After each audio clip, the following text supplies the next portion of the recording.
இயற்கையோட இன்றைக்கி ஒரு விஷயம் உங்களுக்கு தெரியுமா? தமிழ்நாட்டிலே வந்து மோர் லிட்ரஸி ரேட் உள்ள டிஸ்ட்ரிக்ட் வந்து கன்னியாகுமரி டிஸ்ட்ரிக்ட் தான்.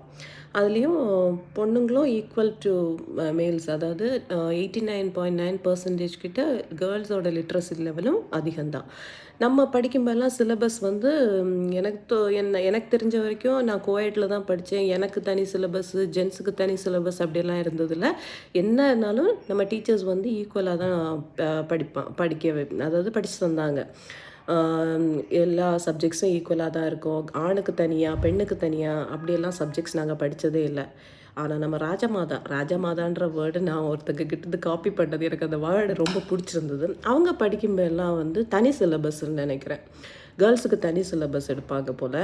அவங்களுக்கு வந்து ஆண் என்னதான் இருந்தாலும் ஆண், நெடில், பெண்ணுன்னா குரில் அப்படின்னு எடுப்பாங்க போல் இருக்குது.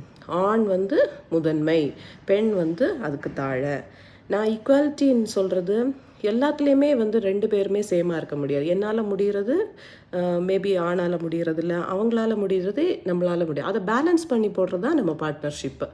அதுக்கு இடையில் வந்துட்டு இவங்க வந்து குட்டையை குழப்புற மாதிரி சில பிரச்சனைகளை உண்டாக்குவாங்க.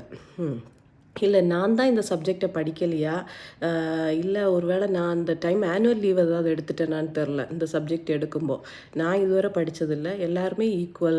நம்ம பார்ட்னர்ஷிப்புன்றது ஒருத்தருக்கு ஒருத்தர் விட்டு கொடுத்து அப்படி போகிறதான்னு நான் படிச்சிருக்கிறேன். பட் நம்ம ராஜா மாதாக்கள் எல்லாம் பிஹெச்டி பண்ணியிருக்கிறாங்க இதில், ஈக்குவாலிட்டி இல்லை அப்படின்றது. Stay tune. அடுத்த ஒரு இன்ஃபர்மேஷனோட வரேன். தேங்க்யூ.